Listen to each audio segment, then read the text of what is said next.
नमस्कार। प्रभु राम के व्यक्तित्व और जीवन को समझने के इस प्रयास में आपका स्वागत है।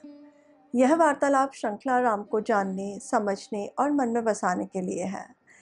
इसमें मैं योगिता पंत अपने मार्गदर्शक एवं गुरु अनिल चावला जी के सम्मुख कुछ जिज्ञासाएं प्रकट करती हूँ और वे समाधान करते हैं। आइए इस वार्तालाप का आनंद लें। अनिल जी, बहुत बहुत स्वागत है आपका। नमस्कार। अनिल जी, पिछली बार आपने बताया था कि रावण ने युद्ध में अपने 4 पुत्रों और 2 सौतेले भाइयों को भेजा था, जिसमें से रावण के 3 पुत्रों की और उसके एक सौतेले भाई की मृत्यु हो गई थी। अब तो युद्ध के मैदान में रावण का सौतेला भाई और पुत्र अतिकाय बचे थे। उनमें से किससे वानर वीरों का सामना हुआ? कि महापार्श्व जी जो कि रावण का सौतेला भाई था, जी कहीं ना कहीं उसको ये जिम्मेदारी का एहसास था कि मैं चाचा हूँ, मेरे 4 भतीजे हैं, और 3 भतीजे मारे गए, जी एक भाई मारा गया। तो महापार्श्व अत्यंत क्रोधित हो गया कि ये अब मुझे इसका बदला लेना। जी एकदम क्रोध से बिला रहा, क्रोध से उसका कि मेरे को अब करना ही है। उसने एक गदा उठाई, जी बड़ी भारी गदा, बहुत बड़ी गदा पूरी लोहे की बनी हुई, उस पे स्वर्ण लगा हुआ और बहुत विशाल और बहुत विशिष्ट गदा जी लेके उठाई और वो युद्ध की ओर बढ़ा। जी जब वो आगे बढ़ा तो उसके सामने वानर वीर महाकपि बलवान ऋषभ उसके सामने आ गए, उसका रास्ते रोक के खड़े हुए। जी देखिए, ऋषभ के पास कुछ नहीं, जी खाली हाथ है, जी और महापार्श्व के पास गदा है, जी भारी गदा है, लोहे की, बहुत मजबूत, जी बहुत शक्तिशाली गदा है। जी महापार्श्व ने अपनी गदा ली और ऋषभ की छाती पर प्रहार किया। जी ऋषभ बहुत बलवान थे, पर उस प्रहार से एकदम कांप उठे, उसका खून बहने लगा और एकदम हिल गए वो, लेकिन संभाल लिया अपने आप को। और संभालने के बाद उन्होंने महापार्श्व की छाती पर पूरे जोर से एक मुक्का मारा। वो मुक्का इतना शक्तिशाली था कि जो निशाचर महापार्श्व था वो एकदम गिर गया, पृथ्वी पर गिर गया, उसका शरीर रक्त से नहा गया। इतना शक्तिशाली मुक्का था छाती पे जो पड़ा था। जब वो नीचे गिरा, शरीर रक्त से नहा गया, ऋषभ कूदे और उन्होंने महापार्श्व की गदा उठा ली और गदा उठा के हाथ में लेके जोर से गर्जना करने लगे। वो जब जोर से गर्जना करने लगे, उतनी देर में महापार्श्व उठ के खड़ा हो गया और उसने ऋषभ को के ऊपर वार किया। वो भी शक्तिशाली था। ऋषभ मूर्छित होकर गिर गए और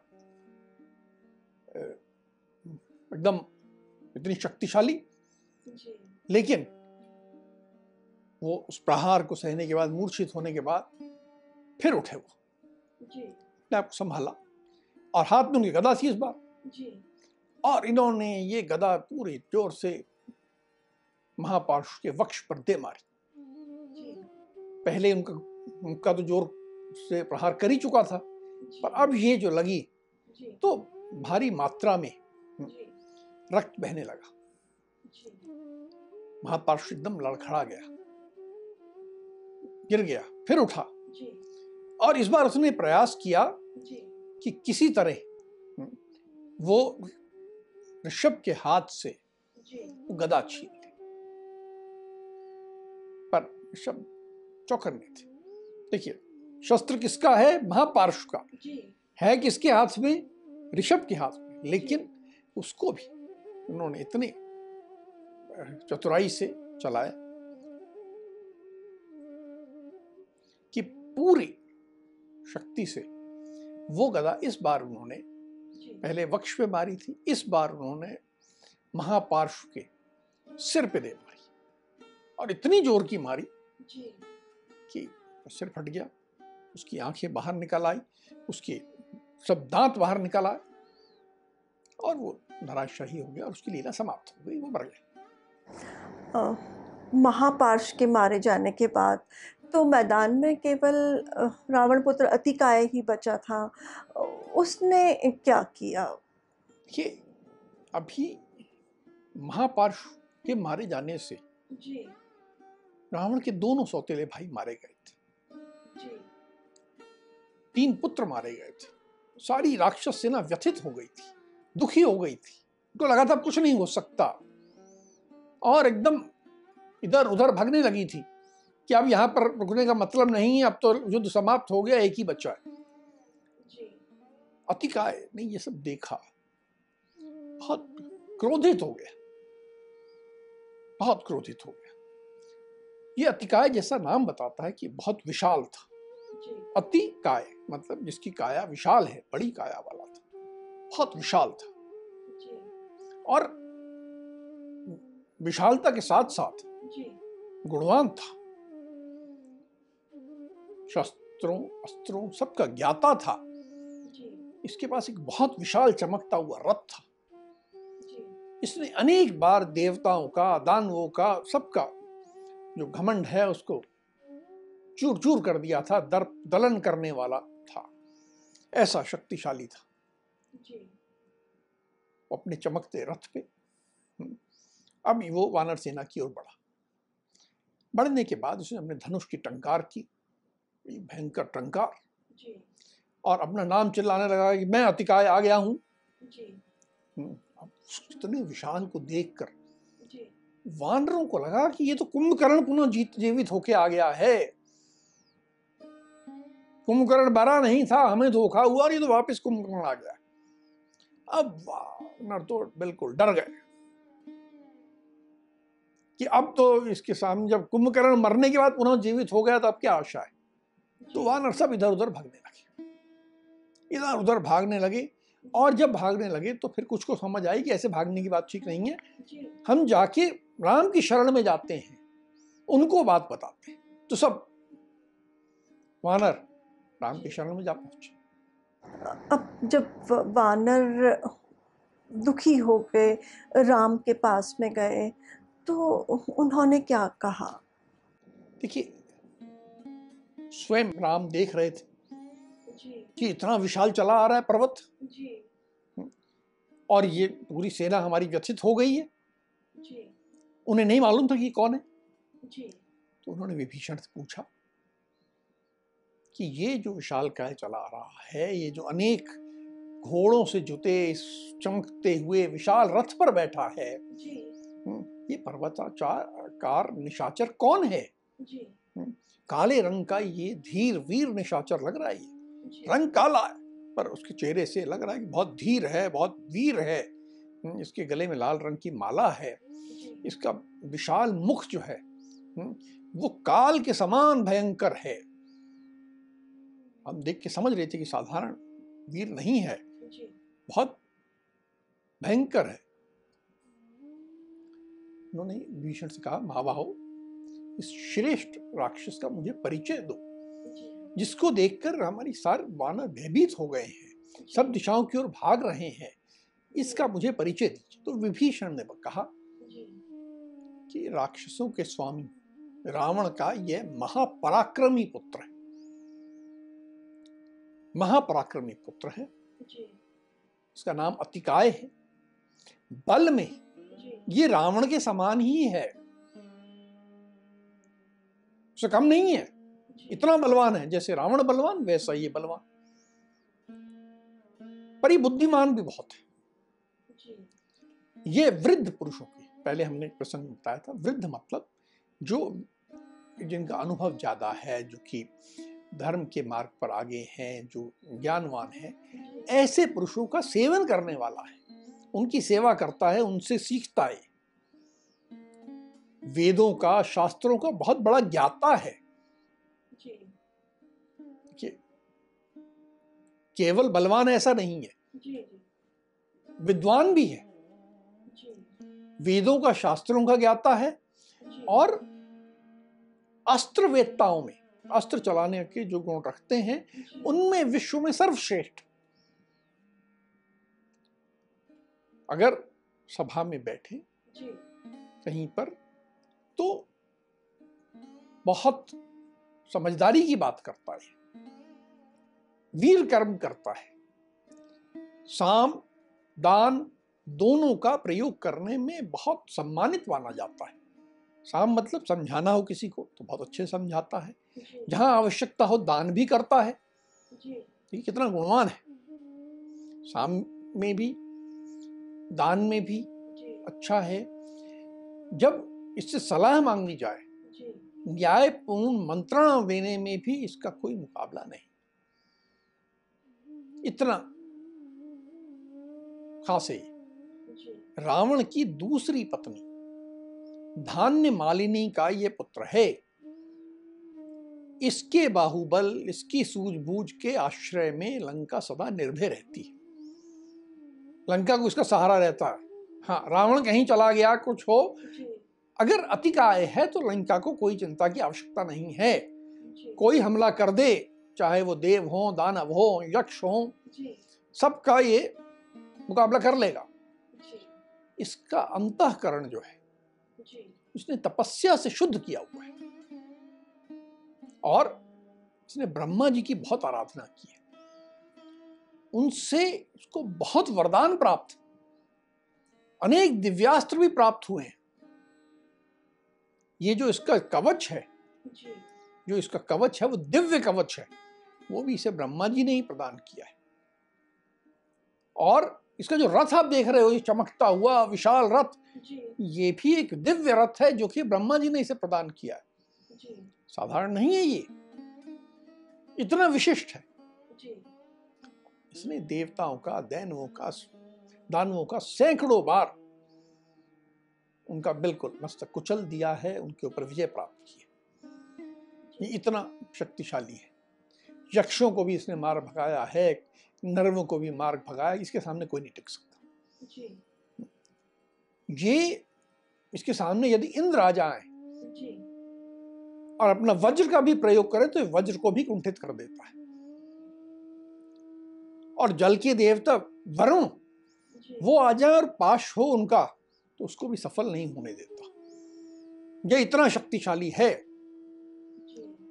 इसमें इतनी शक्ति है कि यह पूरी वानर सेना को समाप्त कर सकता है। इससे पहले कि यह इस वानर सेना को समाप्त करे, आप कुछ करिए और इसको परास्त करिए। जब राम और विभीषण के बीच चर्चा चल रही थी, तो अतिकाय ने क्या किया, वानर वीरों ने क्या किया? कि अतिकाय जो है बलवान है, शक्तिशाली है, अस्त्रवेत्ता है, महावीर है, ये सब है वो, लेकिन उसकी जो शैली थी सबसे अलग थी। वह अपने रथ पे बैठा है, बहुत गर्जना कर रहा है, धनुष की टंकार कर रहा है, लेकिन उसकी एक बात थी, उसने एक भी वानर को नहीं मारा,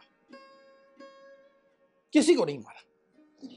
वो ऐसे किसी को नहीं मारना चाह रहा था जो उसके बराबरी का ना हो।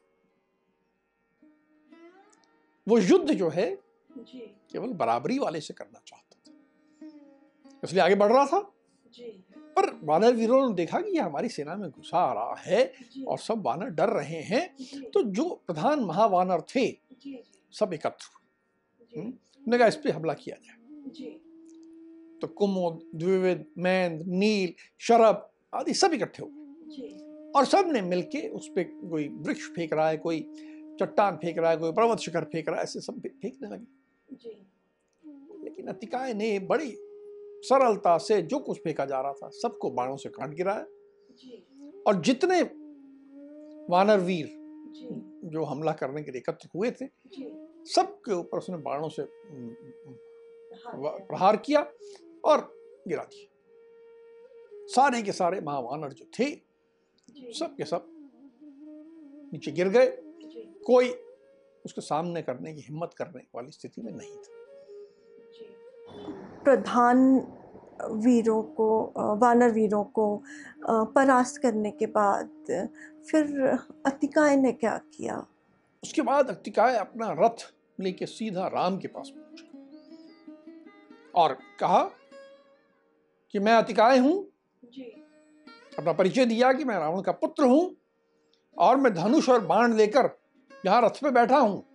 जी मैं किसी साधारण प्राणी से युद्ध नहीं करना चाहता, हर किसी से युद्ध नहीं करूंगा। मैं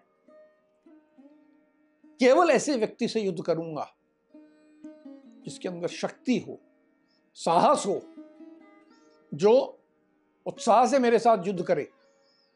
जी आप बताइए मैं किसके साथ युद्ध करूं? ऐसी चुनौती राम के सम्मुख दी। अतिकाय द्वारा राम को चुनौती दी गई। अ, उसका राम ने क्या उत्तर दिया? वहीं लक्ष्मण थे। राम के उत्तर देने के पहले लक्ष्मण ने उसका सामना किया, जी मुस्कुराते हुए। उनको क्रोध भी आया। जी उनको शत्रुहंता कहा जाता है लक्ष्मण। जी शत्रुहंता सुमित्रानंदन लक्ष्मण जो थे, भारी क्रोध आया, पर क्रोध के बीच में वो मुस्कुराते रहे। मुस्कुराते हुए आगे बढ़े। उन्होंने अपना धनुष ऊपर किया, टंकार की जी कि मैं तैयार हूं। जी जब उन्होंने ये प्रत्यंचा खींच के इस तरह टंकार की धनुष से, तो अतिकाय ने देखा कि ये बालक कौन है, और उसको विस्मय भी हुआ, आश्चर्य हुआ, क्रोध भी आया। जी उसने अपने हाथ में एक तीखा बाण लिया जी और बाण चलाने के पहले कहा कि सुमित्रा कुमार, जी तुम अभी बालक हो, पराक्रम करने में अभी तुम कुशल नहीं हो। मैं तुम्हारे लिए काल के समान हूं। मुझसे जूझने की इच्छा क्यों कर रहे हो तुम? मेरे बाणों का वेग जी हिमालय भी सहन नहीं कर सकता, पृथ्वी और आकाश भी उन मेरे बाणों का वेग सहन नहीं कर सकते। जी तुम मुझसे भिड़कर क्यों अपने प्राणों का त्याग करना चाहते हो? ऐसी मूर्खता मत करो। जी या मुझे ऐसा लगता है कि तुम बड़े अहंकारी हो, इसलिए लौटना नहीं चाहते। यदि ऐसी बात है तो खड़े रहो, जी अभी मैं तुम्हें यमलोक की ओर भेज देता हूं। इस तरह बड़े तिरस्कार भाव से, जी गर्व से भरा हुआ और ऐसे तिरस्कृत करते हुए जी अतिकाय ने लक्ष्मण को कहा। कहीं ना कहीं तिरस्कार था, गर्व था, क्रोध भी था सबसे। इन सारे वचनों को सुनकर जी लक्ष्मण को बहुत क्रोध हुआ। जी उन्होंने कहा कि केवल बातें बनाने से कोई बड़ा नहीं होता। जी तुम ये बातें बना रहे हो, उसका कोई मतलब नहीं है। जी डींगे हाँकने से कोई श्रेष्ठ नहीं हो जाता। डींगे मत हाँको, जी मैं तुम्हारे सामने खड़ा हूं। तुम अपना सारा बल मुझे दिखाओ, मैं देखने को तैयार हूं। जी तुम धनुष लेकर रथ पे बैठे हो, मैं तो जमीन पे खड़ा हूं, जी फिर भी तुम्हारा सामना करने के लिए तैयार हूं। जी और तुम पहले अपना पराक्रम दिखाओ, मैं उसको देखूंगा और उसके बाद मैं अपने तीखे बाणों से तेरा मस्तक काट दूंगा। तो मुझे बालक मत समझ, बालक समझकर मेरी अवहेलना मत कर। जी मैं बालक हूं, वृद्ध हूं, क्या हूं उसको भूल जा। मैं तो तेरा काल हूं और तेरी मृत्यु लेकर आया हूं। इस तरह लक्ष्मण ने उसको जवाब दिया। अतिकाय और लक्ष्मण के बीच वार्तालाप चल रही थी। उसके बाद तो फिर दोनों में युद्ध हुआ होगा। भयंकर युद्ध। अतिकाय ने एक तीखा बाण हाथ में ले लिया था जी। और जैसे लक्ष्मण ने ये बात कही, जी। अतिकाय ने वो बाण एकदम तुरंत लक्ष्मण को चला दिया। बिल्कुल ऐसा बाण था, इतना खतरनाक था, सर्प तुल्य बाण था, साधारण बाण नहीं था। जी। लेकिन लक्ष्मण भी तैयार थे। उन्होंने एक अर्धचंद्राकार बाण लिया और उस सर्प तुल्य बाण को काट डाला। उस बाण का कोई प्रभाव नहीं लक्ष्मण पे। अतिकाय को एकदम क्रोध हुआ कि ये बाण लक्ष्मण ने काट दिया। इस बार उन्होंने 5 बाण चलाए एक साथ। लक्ष्मण ने तीखे सहायकों से, ऐसे तीखे बाण, विशेष टाइप प्रकार के बाण थे जिनसे उन 5 को एक साथ काट दिया। इसके बाद, इससे पहले कि अतिकाय संभल पाता, लक्ष्मण ने एक बहुत तीखा, बहुत शक्तिशाली बाण बड़े वेग से छोड़ा। वह बाण गया और अतिकाय के सीधा माथे में, ललाट में घुस गया। ऐसे ललाट में घुसा, अतिकाय रक्त से नहा गया। इतना विशाल पर्वत और वो पूरा रक्त से नहा गया, एकदम हिल गया। कुछ देर के लिए बैठ गया, जाके रथ के पिछले भाग में जाके बैठ गया, क्योंकि वो इतना हिल गया था। लेकिन फिर आया और अब लक्ष्मण पे बाण चलाने लगा। 1, 3, 5 उसने एक के बाद एक बाण चलाए। लेकिन लक्ष्मण ने एक के बाद उन बाणों का उत्तर दिया, उनको काटते गए। लक्ष्मण कुमार को भी क्रोध आ रहा। उन्होंने तीखा बाण छोड़ा, बाण छोड़े, लेकिन असर नहीं हुआ इस बार। अब रावण को मारने, यानी अर्थात अतिकाय ने एक बाण ऐसा छोड़ा जो कि लक्ष्मण की छाती में आके घुस गया। इसने लक्ष्मण को चोट पहुंचाई।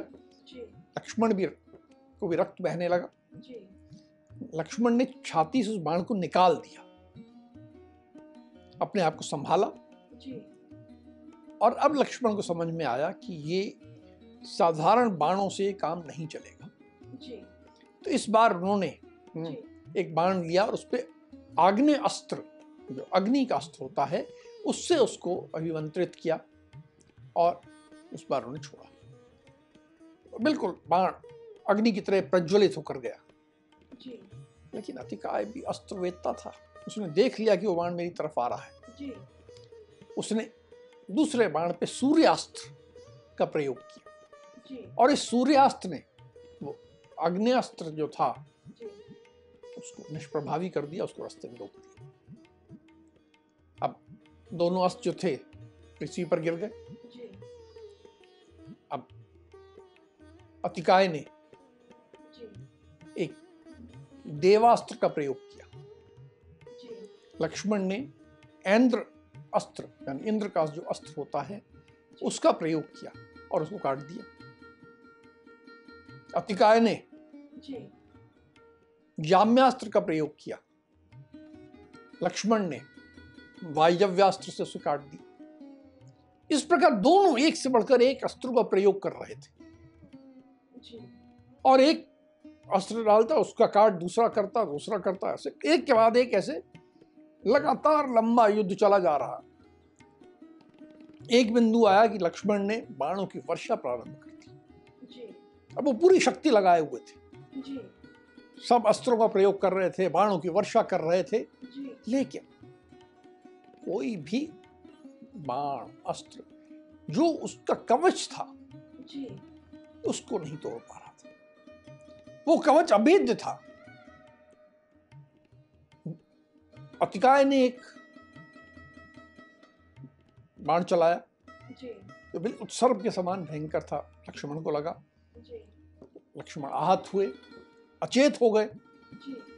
फिर किसी तरह उठे और इस बार और क्रोध में उन्होंने कहा, मैं इसकी कवच को नहीं काट पा रहा।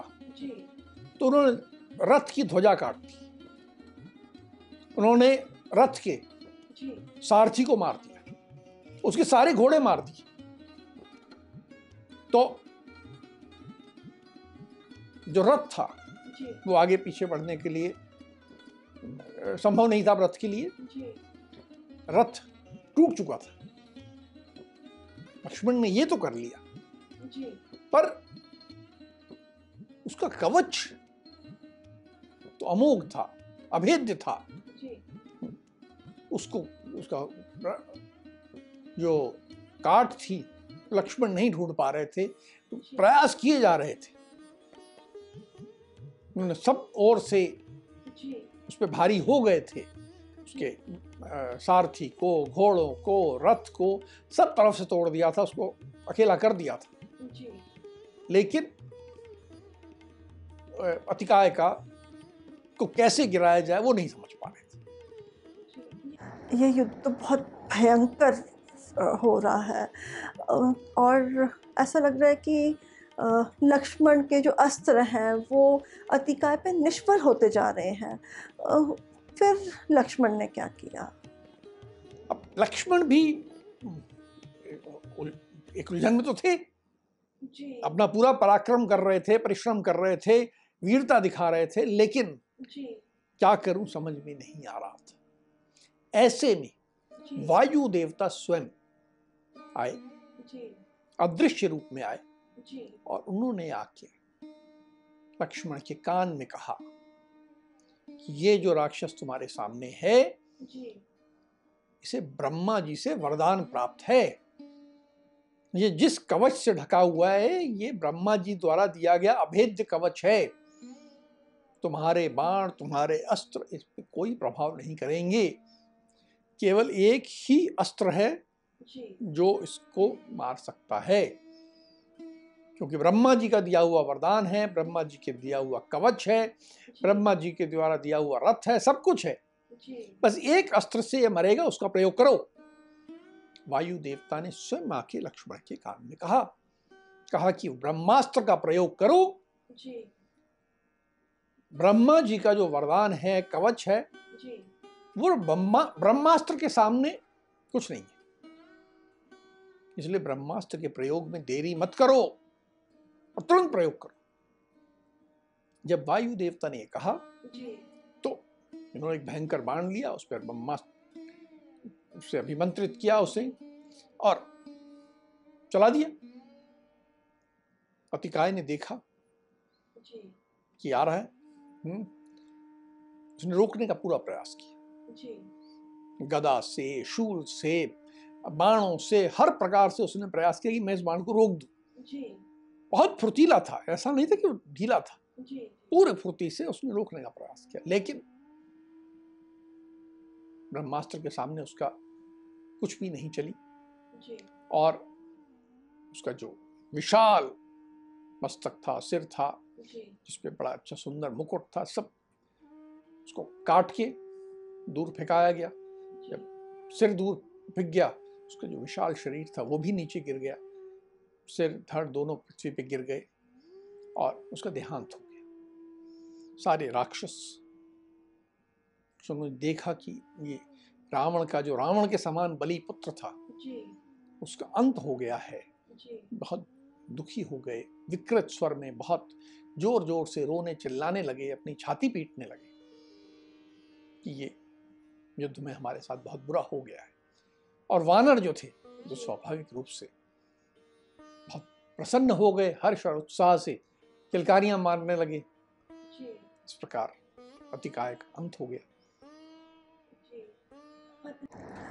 अनिल जी, आज का जो युद्ध रहा ये बहुत ही भयंकर युद्ध रहा और इसमें हमने देखा कि वानर वीर और लक्ष्मण वो युद्ध में डटे रहे। इतना विशाल स्वरूप था अतिकाय का, उसका उन्होंने बहुत डट के मुकाबला किया। उन्हें कहीं भी आशा, ऐसा लग रहा था कि एक समय आशा नहीं है कि हम इनसे जीत पाएंगे अतिकाय से, पर वो मैदान में लगे रहे, प्रयासरत रहे, उन्होंने आशा नहीं छोड़ी और फिर उनको दैवीय शक्ति प्राप्त हुई जिसमें उन्हें सफलता मिली। फिर ऐसा हमारे जीवन में भी कई बार होता है कि हम कठिन परिस्थिति आती है, हम निराश हो जाते हैं। मुझे ऐसा लगता है कि आज के प्रसंग से हमें ये सीखना चाहिए कि हमें उस वक़्त धैर्य रखना चाहिए और अपना कार्य है या प्रयास है, वो जारी रखना चाहिए, आशा नहीं छोड़नी चाहिए। और फिर प्रभु कहीं मदद करते ही हैं जो प्रयासरत रहते हैं। इसी आशा के साथ हम आज की चर्चा को यहीं विराम देते हैं। अगली कड़ी में राम के जीवन से जुड़े कुछ अनछुए पहलुओं के साथ हम दोनों फिर उपस्थित होंगे। राम राम। राम राम।